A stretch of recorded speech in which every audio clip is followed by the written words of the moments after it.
the third chapter of Bhagavad Gita. And today I will try to explain another important concept, not only which occurs in Bhagavad Gita, but it's the gist of entire Upanishadic literature, and that is Om. Almost all Upanishads talk about Om, and Bhagavad Gita 17th chapter also speaks about Om. Explanation given in Bhagavad Gita is just of 3 words: Om, Tat and Sat. And then these 3 words are explained in 5 verses, verse 23 to verse 27 of the 17th chapter. I'm not going to explain verse by verse.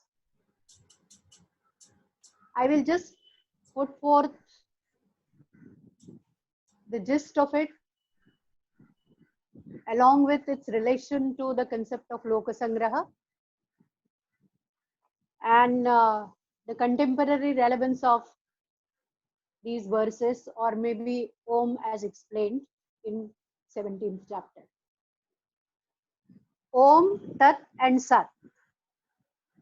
Explanation occurs first of Om, then of Tat, and then of the word Sat. That the ultimate reality is the description about Brahman. It's in a way a definition of Brahman, the divinity or the ultimate reality. One way of presenting ultimate reality as Om, another is Tat, it means that, and the third is Sat, it actually means that which exists. I will begin the explanation from using the word Sat. So I'll follow the reverse order: Sat, Tat, and then Om. The explanation of the term Sat is used in the verse or the shloka 26 in Bhagavad Gita. Sadbhave sadhu bhave cha sadityet prayujyate prashaste karmani tatha sat shabda partha uchyate.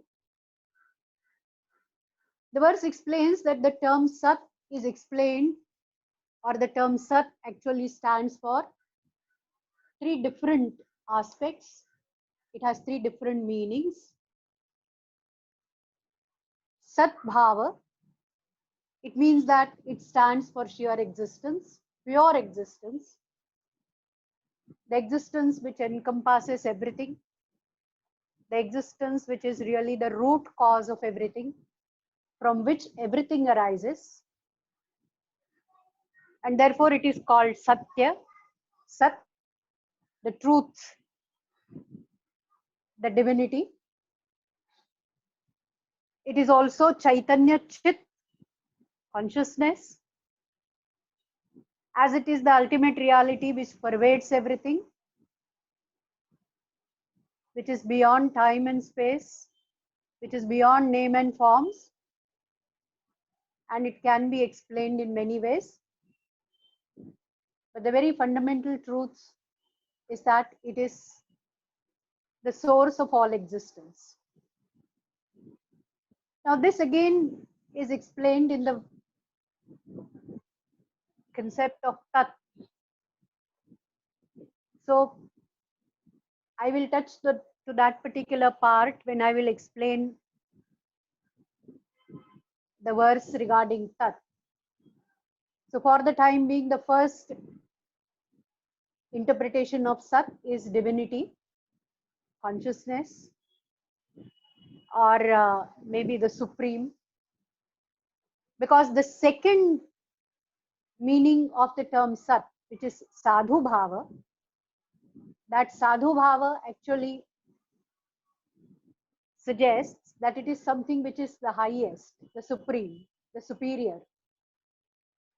Sadhu, it actually means excellent, vibrant. So sadhu bhava, it means that which is lustrous, that which is luminous, that which is bright, that which is excellent. And it applies to everything. It applies to the empirical. It also applies to the transcendental, the spiritual.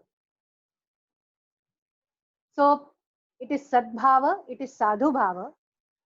And the third meaning is really very important for all of us who are looking at Bhagavad Gita, and we are looking at it from many times from the empirical perspective. And the third one is prashasta karma. Prashasta karma, it means that it is the action which is recommended, the action which is prescribed, the action which is imperative. It is prescribed or it is recommended for improvement, for betterment. It's journey from maybe bad to good, or maybe good to better, best, excellent. What is very important is that it is this prescriptive meaning of the term Sat. And this prescriptive meaning, the term Sat, is used in many ways in Sanskrit language, where Sat occurs as a prefix, just as Sat Bhava. Similarly, the word Sat is used as Sat Karma. It means that action which is prescribed, action which is recommended, or action which is excellent, action which is worthy of following by others. Similarly, the word Sat is used as prefix for Sat Patha. It means it is a path, it is a road which is to be followed, which is recommended, which is prescribed, because it will definitely lead to a goal which is worthy of reaching or which is worthy of achieving. It is this prescriptive sense which is very, very important when the definition of the ultimate reality is given. Because what is told is that, in a prescription, the sense is that it is not only that we listen to and then we say, okay, we have understood. That is not enough.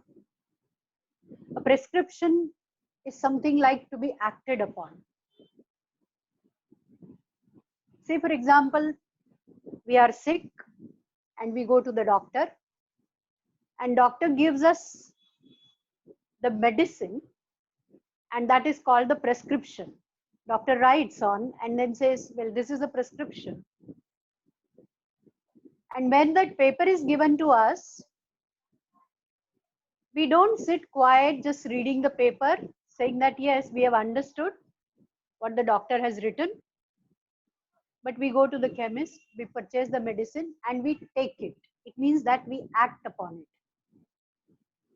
So that is the meaning of a prescriptive word. In the language, when the word is used in a prescriptive sense, it means that if understood very clearly, then people have to act upon it. To give you a very simple example, which usually a teacher will give, the students are making noise in the class, and therefore the teacher says, keep quiet. And the teacher says, have you understood? And the students nod and still continue to speak. It means that the students have not really understood the prescriptive sense of that imperative expression by the teacher, keep quiet. So in other words, what Bhagavad Gita says is that all the words which are used in the language with sat as a prefix, the words are loaded with a prescriptive sense.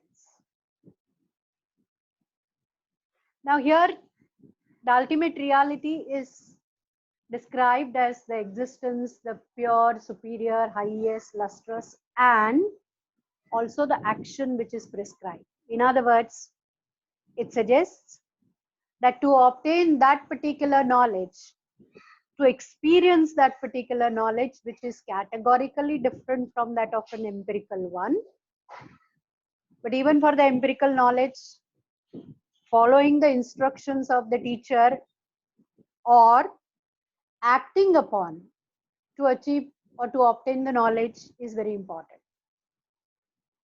So let us take some more examples of the words with the prefix sat.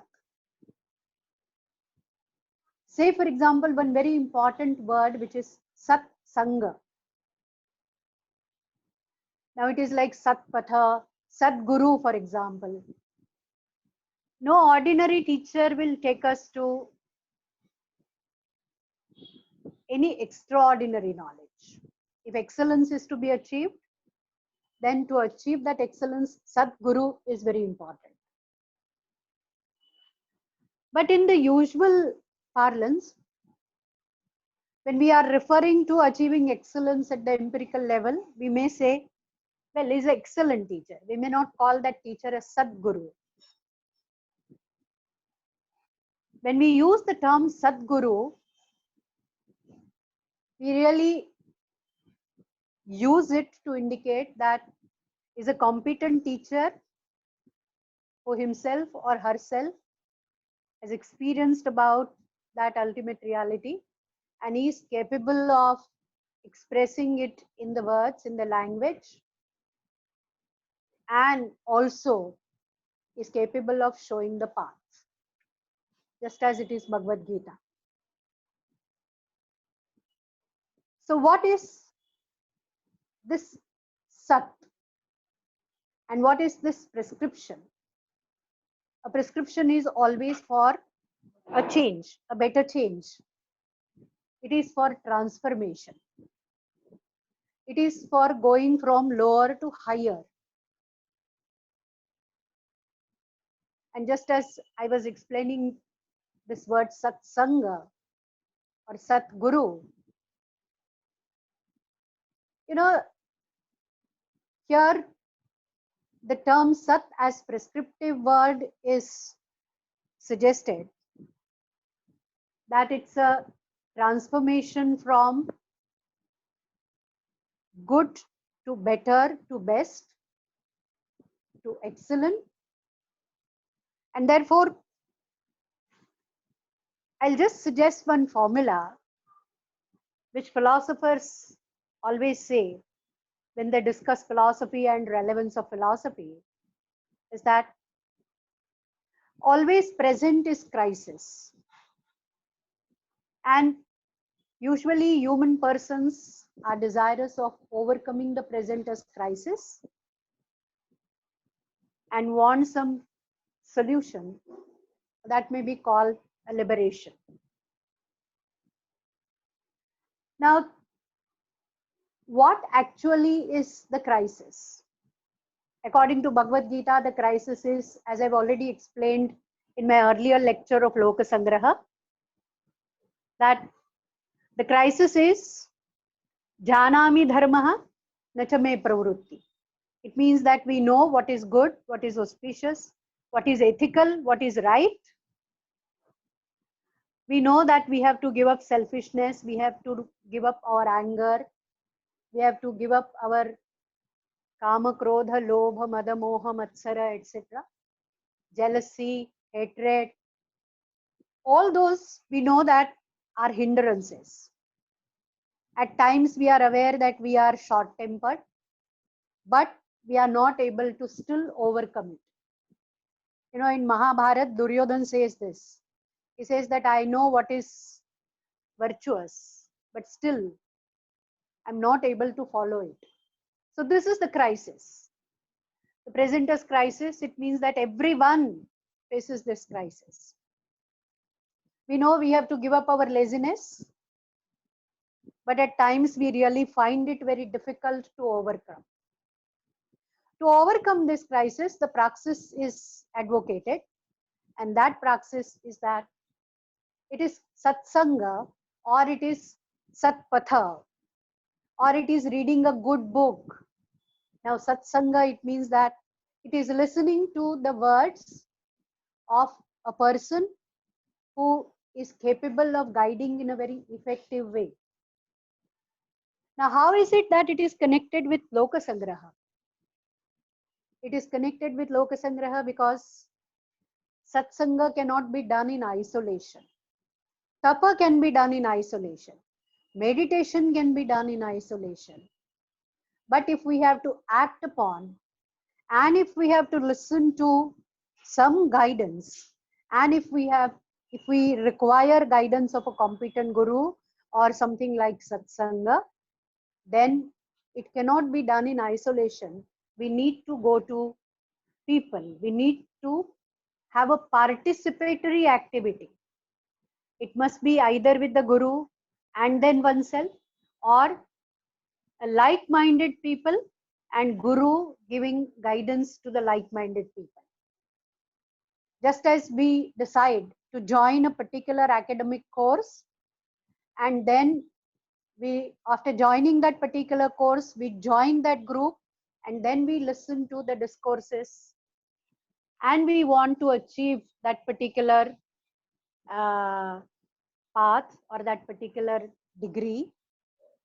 So we overcome our ignorance by joining that prescriptive path, and then we achieve the target. Now here the target is very, very high. The target is that it has to be a transformation from an ordinary person to an ethically excellent person. And this will be the guiding force for the entire life.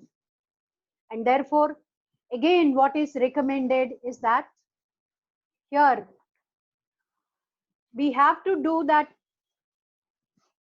Loka Sangraha, or we have to do that satsanga with people, with guru, with competent person. And ajnana, that is ignorance, is removed by practicing, obtaining knowledge, and it is right type of knowledge which leads to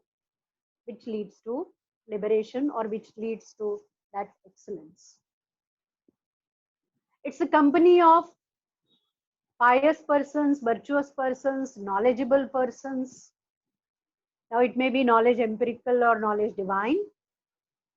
And then what is achieved is the ghora vrittis and the muda vrittis. It means that the limiting conditions, the adjuncting conditions are eliminated. And it's a journey from asat to sat. It's a journey from empirical to transcendental. It's a journey from darkness to light, like asatoma satgamaya, tamasoma jyotirgamaya. Now, how is it that the transformation takes place? You know, one very beautiful example given by Saint Tukaram, who is a very well-known realized soul and who has written extensively in Marathi. His compositions as known as Abhangas. His composition is known as Tukaram Gatha, where what he says is that Tukaram was earlier in the company of the saints. And being in the company of the saints, it was the Satsanga, he himself became the divinity. He himself became Panduranga, Lord Vithala. But still, because he was in the empirical plane, he did not give up his practice of satsanga, that is his practice of virtuous path, following the virtuous path. That is because he knew that once a transformation from good to excellent has taken place, the path which is trodden for the transformation, one can't leave that path even though that excellence is reached. If you are able to understand Marathi, I will read that Marathi Abhanga. Those of you can understand, otherwise I've already explained it in English. Adhi hota santa sanga. It means pehle santa sanga tha. मग झाला पांडुरंग. बाद में इतना परिवर्तन हो गया कि वो खुद ही एक्सलेंट स्टेज तक पहुंच गए. मग झाला पांडुरंग. त्याचे भजन राहिना. In spite of that, he couldn't leave following that satsanga. मूळ स्वभाव जाईना. So that transformation which has already taken place. Now this we experience that what we have learned already, we hardly can unlearn it, whatever we have learned. So that is the importance of excellence. It also means best possible action, sat karma. Now what is sat karma? Sat karma is explained in the 3rd chapter, where the concept lokasangraha comes. It is again that which is done as a duty, that which is done without any expectation for praise or expectation for reward or appreciation or some good words. Nothing is expected. Forget about the selfish motives. But even appreciation also is not expected. In other words, even if the appreciation is not there, still one keeps continue doing that particular action, which is swadharma. Now this concept of swadharma again is a very technical term used in Bhagavad Gita. But for the time being, let us consider the term swadharma in a very simple way, is that what we think as our own duty due to our own profession, occupation, or our stage in life, and therefore we keep doing that, like mother doing the duty of being a mother, or maybe one who is holding a very high position in an office keeps doing all those duties and fulfilling all those obligations which are required to be fulfilled, irrespective of any reward, any appreciation. And that is what is called as nishkama karma. It means that action which is done without expecting anything. It doesn't have any selfish motive. Still done. You know, Bhagavad Gita takes a very clear stand, and it says, do not expect the fruit, but it doesn't mean that you are free to give up the path of action. You are not free. You are born as human person, and therefore you have to follow the path of action. Now the choice will be follow the path of action with a selfish motivation. You expect, and we all expect something or other, and then we keep doing it. Bhagavad Gita says, yes, that is the path which will give either good results or bad results. But if one wants really to go to the higher level of existence, then one has to work for others, one has to work for people.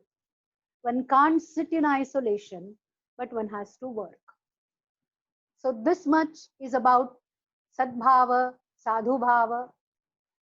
This much is about sat as prashasta karma, sat as explained in the verse 26 as the recommendatory action. But very important aspect of it is that it is the communitarian aspect of the term sat which is very significant, as it connects the individual to the society. One has to do this Swadharma. It means that one as a member of society, one has a lot of obligations to be performed without any expectations. And as a member of society, as I've already explained to you in my earlier lecture of Lokasangraha, we are a member of family, we are a member of institution of work, educational institution, political institution, economic institutions, so on and so forth. But we are also member of, as Vyashti, as individual, we are the member of the entire society, that is Samashti. Vyashti and Samashti are the members of the entire Srishti, that is the living beings, the world of the living beings. The world of the living beings means the plantation is there, the world of the birds and the animals and the reptiles, that world is also there. So Srishti, then Srishti is made up of 5 elements: earth, that is Prithvi, it is Apa, that is water, it is Teja, that is the bright sunlight or the luster, Vayu, that is air, and Akasha, that is the space or ether. Now, these also form the part of Srishti, and we are part of Srishti. So, Vyashti, Samashti, Samashti, Srishti. And beyond that is this ultimate reality, which actually is the source of creation, and that is called Parameshti. Parameshti is that Sat which is pure existence. It is that Sat which is explained in Bhagavad Gita as Tat. Om Tat Sat. I've explained in brief the meaning of the term Sat. And now the meaning of the term Tat is that. Now what is that? In order to explain initially, the sages of Upanishads have followed this particular method, that Tat is explained as that. It means it is outer than this particular Srishti, the universe, and as a creator. And therefore, just as a particular object at a distance is indicated by the finger and said that, well, that is there. In the similar manner, the sage explains. Say, for example, in Chandogya Upanishad, Shvetaketu is told, Shvetaketu is the son who is told by his father Uddalaka Aruni about this ultimate reality. Tat Tvam Asi. It means you are that, or that are you. That ultimate reality really resides in you. Well, here on the screen flashed one question. The distinction between dharma and swadharma. As I told you, that the concept swadharma itself is to be explained in a detailed way, but in nutshell, I will just say that dharma includes swadharma. Dharma, it means the duty. Duty-centric approach, it means dharma. In my earlier lecture, I've already told you, those who have joined newly, let me just repeat it, that the whole of Vedic ethos is completely duty-centric ethos. The term right is not available in the Vedic ethos at all. There is no corresponding Sanskrit word to the concept right. We are born to do our duties only. And our duties are determined by various factors due to which we are related to different aspects of society. We are related to family, first of all marriage, then family, So our role in marriage, our role in family, then education, the world of knowledge. So our role in the world of knowledge, institutions of work. If at all we are working, then our role of institutions of work. Now, all these relations of human person with various aspects of society and various aspects of nature determine one's own duty, and that is called swadharma. It differs from individual to individual, but duty centricity is common to every individual. So dharma, it means duty centricity. Dharma has nothing to do with religion in the Vedic ethos. We are using the word dharma as religion because dharma is two aspects: dharma empirical and dharma transcendental or spiritual. Dharma transcendental or spiritual can be religion, but dharma empirical is always duty, duty, and duty. Kartavya, karma. Karma which is nishkama. Karma which is done without any expectation of the fruit. And that is the sadhu karma. That is the sat karma. And that is the swadharma. Now, I will not explain further this concept of swadharma. I suppose for the time being, this much will be enough for you to understand the distinction between dharma and swadharma. It has got many other aspects also, but I will not spend time on that.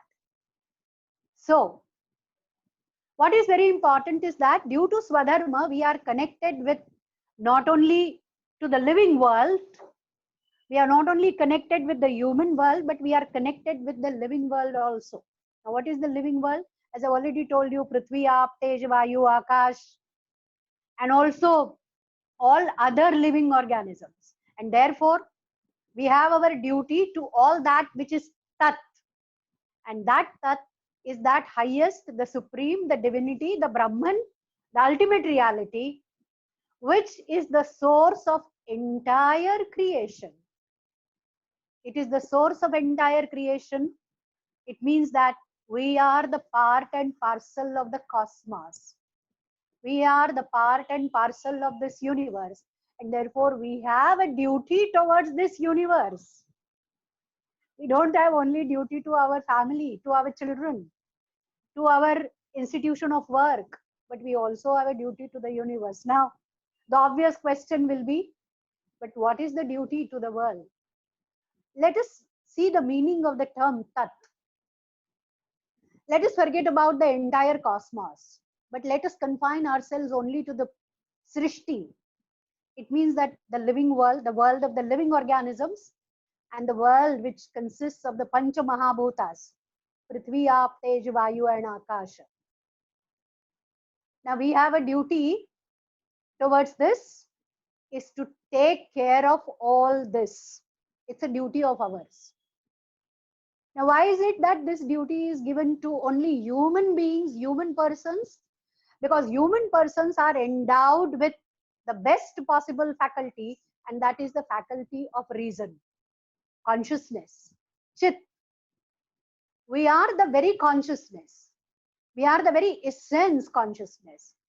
We are very illuminative in nature. Its only thing is that this consciousness and this illumination is under the cover. And which are the factors responsible for cover? The factors responsible for cover are all those factors which pull us from doing duties. This pulling behind, the forces which pull us back from doing our duty, they are Kama, Krodha, Lobha, Mada, Moha, Matsara, Dambha, Alasya, Nidra, Pramada, blah, blah, blah, blah. In other words, all those factors, like Duryodhana, we feel that Janami dharmaha na cha me pravrutti. I know what is good, but I don't feel like doing it. Janami adharmaha na cha me nivrutti. I know what is wrong, but I really can't do away with that wrong. Now, this may create sort of a gloomy picture. I don't want to create a gloomy picture. I don't want to say, therefore, we are all sinners. I don't want to say that, therefore, we are all doing ethically wrong things. No. We are on the threshold of the good and the bad. And Bhagavad Gita constantly tells us that we have to maintain that balance. And if at all we want to fall, let us fall on the side of good and not on the not on the side of the bad.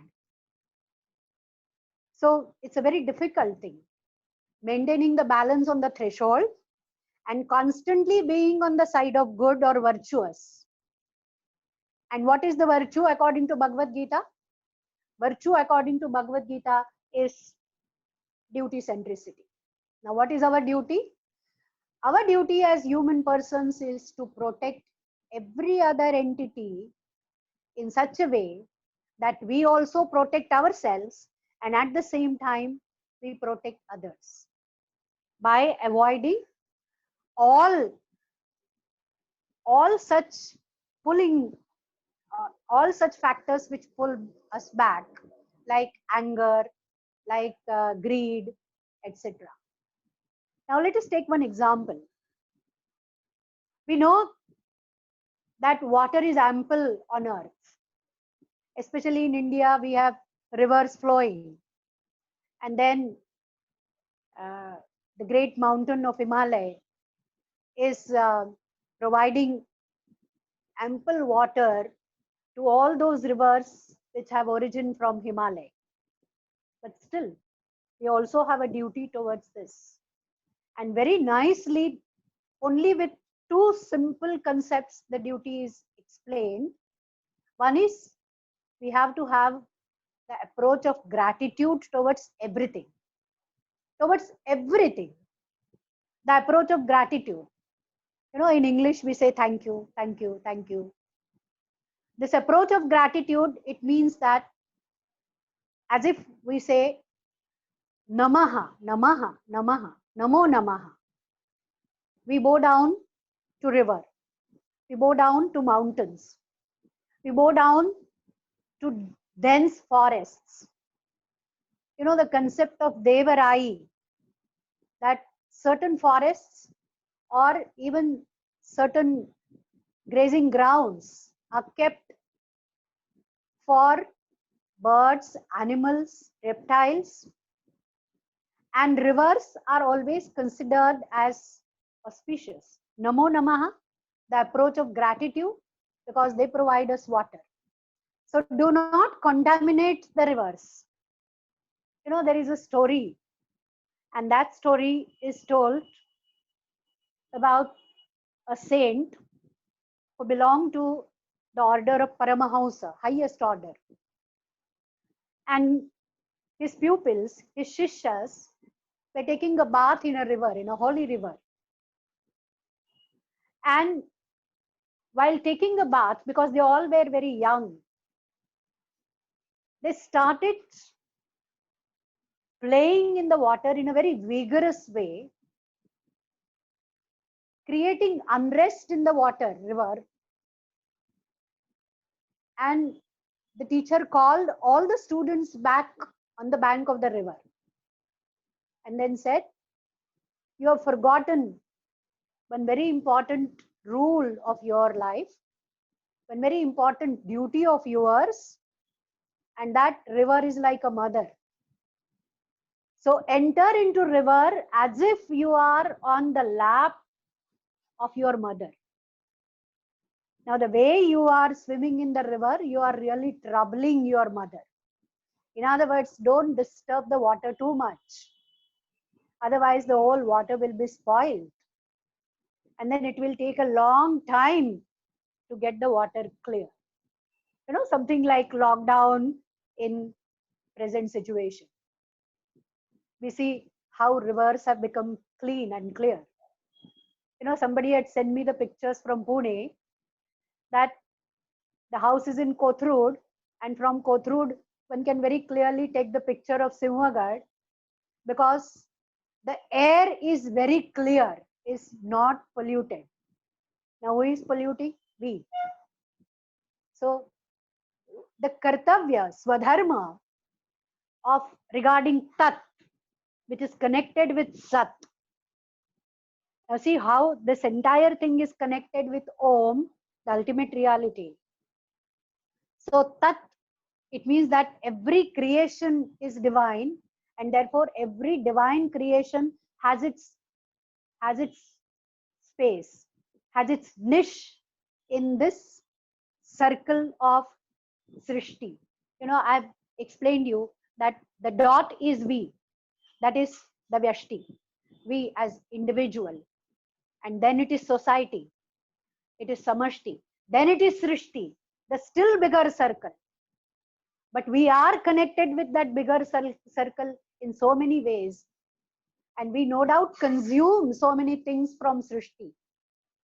But reckless approach to the Srishti is not at all recommendatory. It is not at all good. We realize it. We spoil the Srishti and then we suffer. Now we spoil it artificially, we spoil it naturally, we spoil it unintentionally, we spoil it intentionally, but the result is the same. Whether we spoil it out of ignorance, whether we spoil it out of superior knowledge, with the help of technology, we are spoiling it. Now we have to think about it. What we think is that Bhagavad Gita is a text which is to be kept in mandir, which is kept in the temple, either the temple in the house or maybe temple of the locality. And we have to bow down before maybe the picture of Lord Krishna on the first page of Bhagavad Gita. And then at the most, if some very aged, old, wise person in the family he keeps reciting Bhagavad Gita, then we may know 1 or 2 verses of Bhagavad Gita, and then we say that's it. We don't require the knowledge of Bhagavad Gita for enriching our life. What we require to enrich our life is something else. I'm not critical about that. I'm not saying that that is to be denied.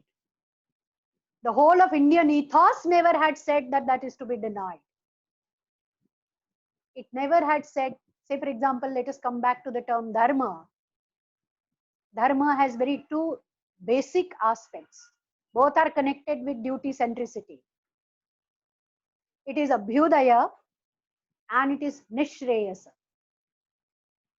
Abhyudaya, it means that all that prosperity which is required for good quality life while we are alive on the earth. The whole of Indian tradition have never recommended poverty as a virtue. It always has recommended Abhyudaya. It means prosperity, but that prosperity to be earned in a very balanced way. Prosperity to be earned in a very duty-centric way. Now that is a problem. But let us go to the other aspect of Tat. The other aspect of Tat is that it says that since the entire universe comes from the ultimate reality, that ultimate reality which manifests as, that is the Vyakta part of the ultimate reality, that which manifests as Srishti, that which manifests as the, as I said, the world of the living organisms and the Pancha Mahabhutas, everyone, that Tat can be maintained properly, and the part of doing duties is to maintain that proper harmony, proper balance, and doing one's own duties. One has to do sacrifices, yajna. Now sacrifices, it's maybe in Gita used as a ritual, but it also is used in Gita as a symbol, and sacrificing all that which is hindrance, creating or hindrance for our progress, whether empirical or spiritual. So keep sacrificing. Give up ego. It's very difficult to give up ego. But whatever is required in an appropriate manner, only that is to be maintained for Abhyudaya. Now, this is the question which one has to ask constantly. And then I know that lot many questions arise out of it. But the point which I'm trying to put before you, questions apart, but I will put before you is that Yajna, Dana and Tapa, to sacrifice, one has to have something and then one will sacrifice it. Similarly, Dana, it means that one has to donate, one has to give it, one has to share it with others. To share it with others, one has to have it and then one can give it to others. And therefore, in Rigveda it is said that you acquire with 100 hands. Acquire with 100 hands and give with 1,000 hands. In other words, don't store it with you. Don't have any attachment with. And that Abhyudaya and Nishreyasa, Abhyudaya, it means material prosperity, have material prosperity, but developed a very detached attitude towards the material prosperity. And that detached approach will enable every individual to have duty-centric approach, and that detached approach is Sthita Prajna Avastha. That Prajna, it means the highest power of thinking, is stable in Tat and Sat. That actually is the meaning of the term Nishreyasa.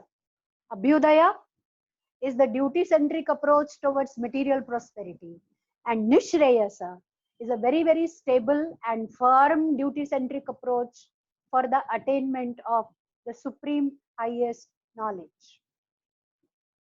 And that is suggested by the term Om. Yes, Dr. Milinda has put a suggestion to check Yamanachiketa dialogue of Kathopanishad to have that distinction between Shreyas and Preyas. As I told you that the whole of Upanishadic literature is about the glory of Om, is about the glory of Tat and Sat. The whole of Sankhya philosophy and Yoga philosophy is about the glory of Tat and Sat. And Om is the symbol of that ultimate divine, supreme, which is lustrous. Yes, I'll come to that. I'll come to King Janaka as a last thing. So, Om is Ekakshara Brahma. It means that it is the highest knowledge, which is just represented by this symbol Om, which again consists of 3 syllables, A, O and Om. And they correspond to Tat, Sat and Om. But that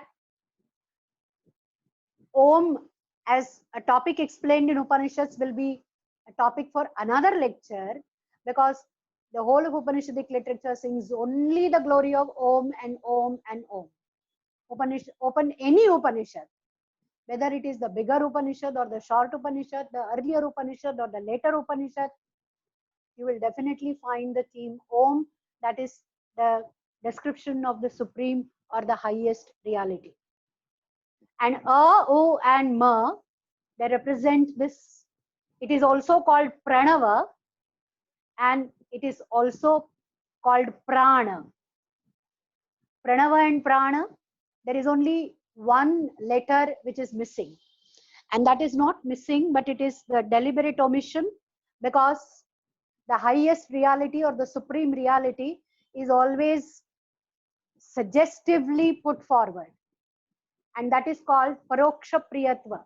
There is no direct reference to the ultimate reality, and therefore instead of saying Pranava, it is said Prana. and that prana is within the human person. Now see how transformation really has taken place from the outer to the inner.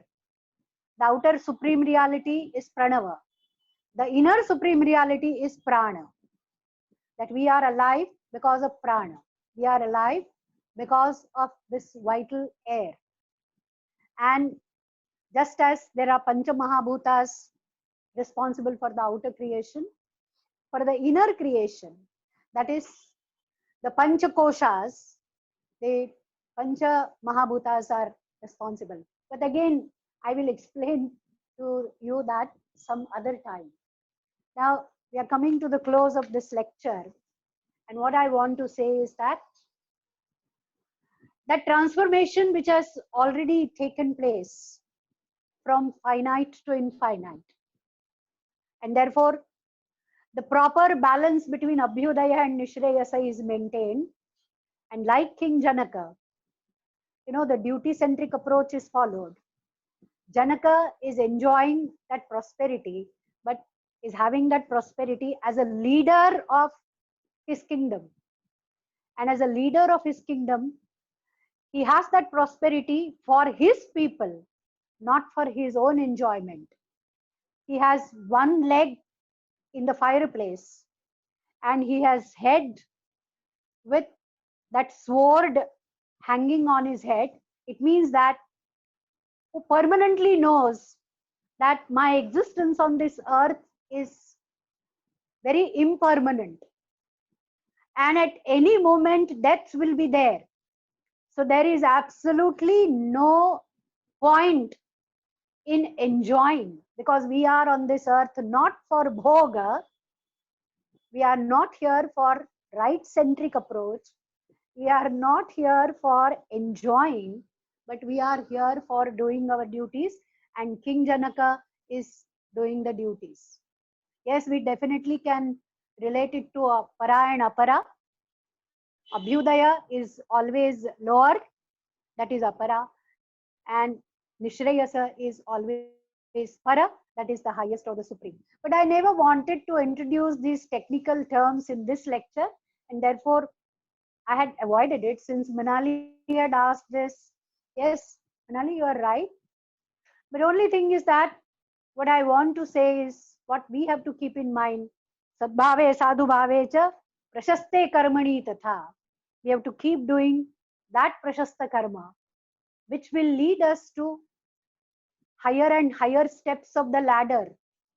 And we keep taking care of not only ourselves, but we keep taking care of our family, our society, our other institutions, also the nature, and we keep contributing in a very conscious way. And we keep distributing this particular awareness to others. It is like lighting the lamp. We are like little lamps. We are like small lamps.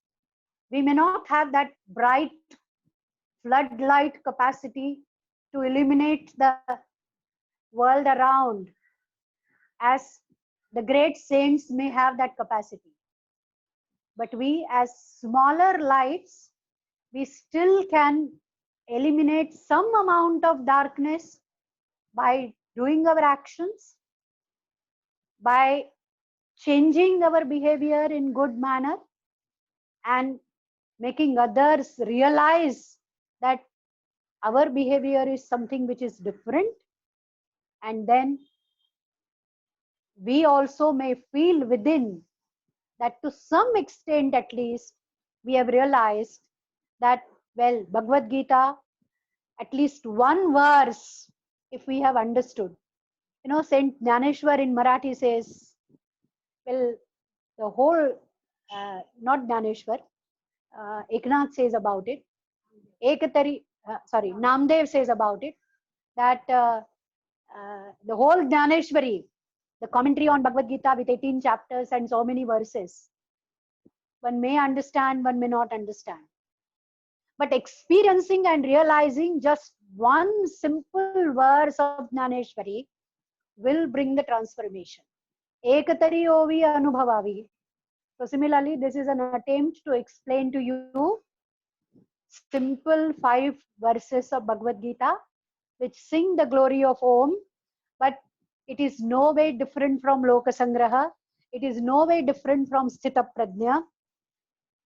It is no way different from the last verse of Bhagavad Gita, where Krishna says that, well, everything is explained to you. If still you have doubts, then have a total surrender at my feet, as surrender to the Lord or surrender to the ultimate reality. Om Tat Sat. Thank you very much. Thank you, Milind. ma'am. Yeah. Wonderful session. I'm sure people have curiosity. Can you share your thoughts on how one must practice Om? You know, the usage of Om. We know in mantras we have Om Namah Shivaya, Om Namo Narayana, and you know, so on and so forth. But what is the real easy practice of Om?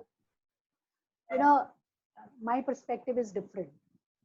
It's not just chanting Om will bring the transformation. Chanting Om will may, in one way or other, may help. My whole thrust is we should first change our approach, our attitude. It's very difficult to bring the change in the attitude or approach, and then we start practicing. I may sit for one complete hour and keep on chanting Om, Om, Om. It may have that purification within me, but unless and until I have proper guidance of Guru for chanting Om, but every time I may sit for only 10 minutes reminding me that I have to control my anger, I have to control my greed, I have to control my all other factors which are, I know, pulling me back. And then one may practice really Om. You know, purification inner and purification outer. Purification inner, it means that we have to first bring the transformation in our innermost attitude, in our innermost approach, and then we may follow the practices. You know, Saint Tukaram puts it very nicely. He says, there may be a dog having a natural saffron color, but it doesn't mean that the dog is sadhu, because there is no inner transformation. So, Milind, your question, I understand. There is certainly the important aspect is the recitation of Om, but simultaneously that recitation should be followed by proper, appropriate change in the attitude, in approach, and it should reflect in the behavior. This is how I look at it. Sure, ma'am.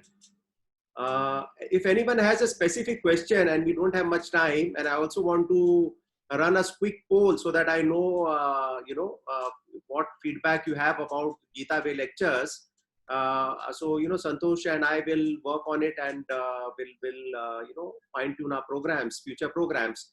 Any questions from anyone, please put it in the chat window. And I'm switching on the poll. Some of you have already replied to the poll, but others, please quickly participate. I'll just switch it on for 2 minutes and you can participate in the poll.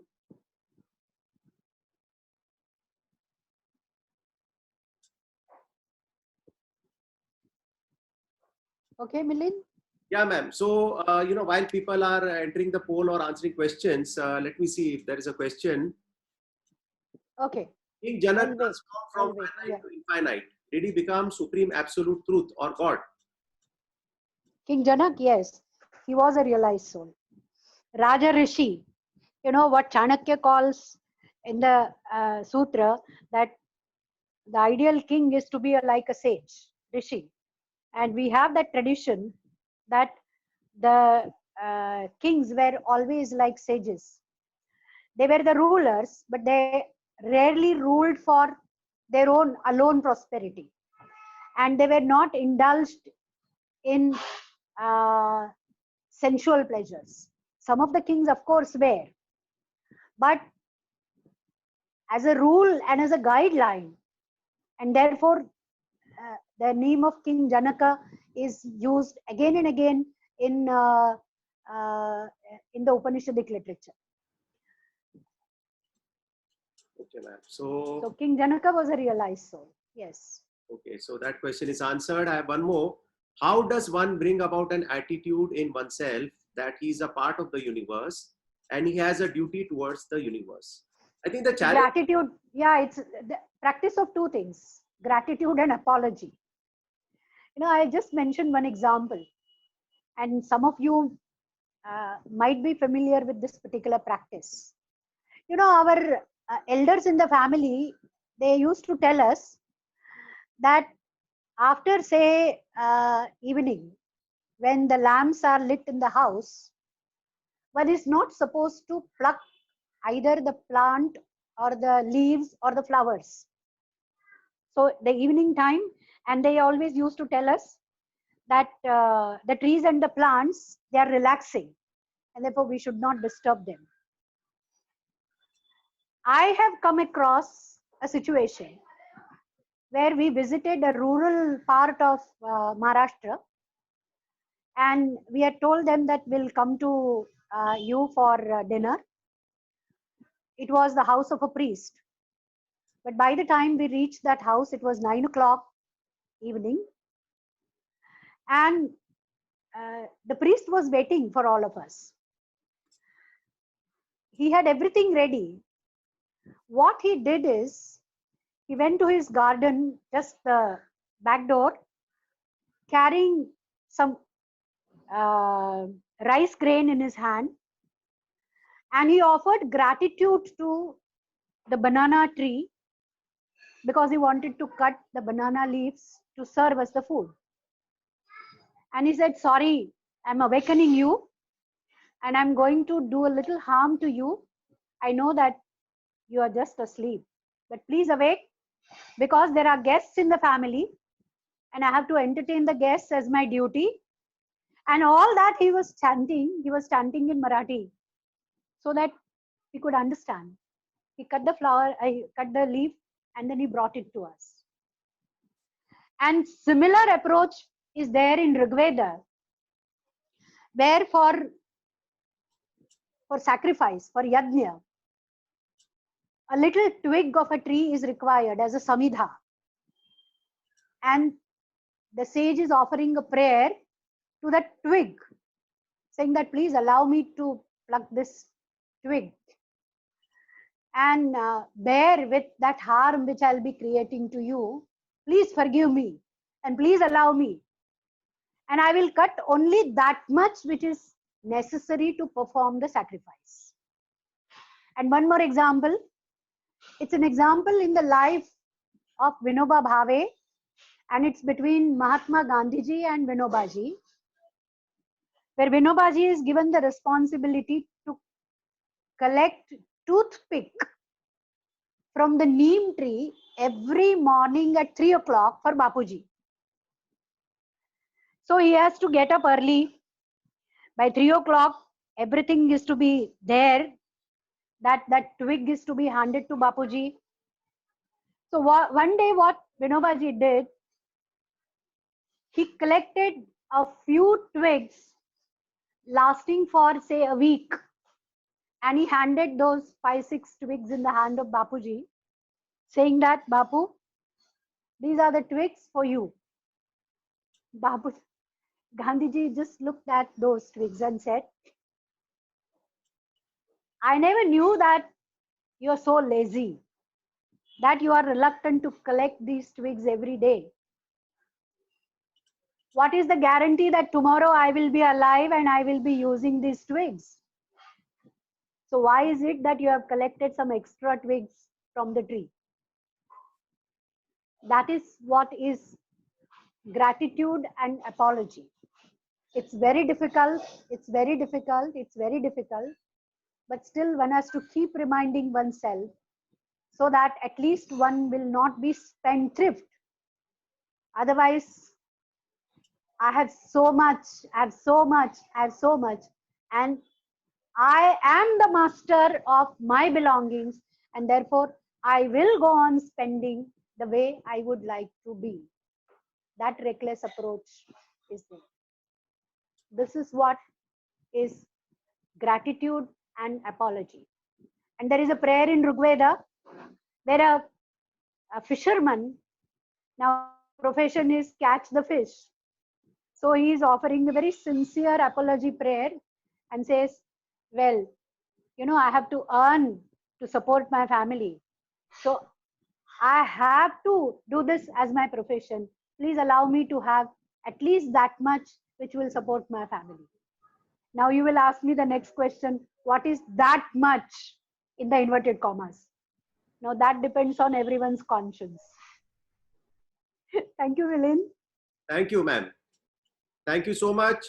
Thank you everyone for joining this wonderful session. I'm sure you have more questions around Om, Tat, Sat. These are the three syllables which are said to be names of the divine or equivalent descriptors of the divine. Please read the Gita, chapter 17, verse 23 to 27, and you will get more enlightenment. Thank you so much, ma'am. And Thank you, Milind. wait for our next lectures. Thank you so much. Thank you, bye, bye.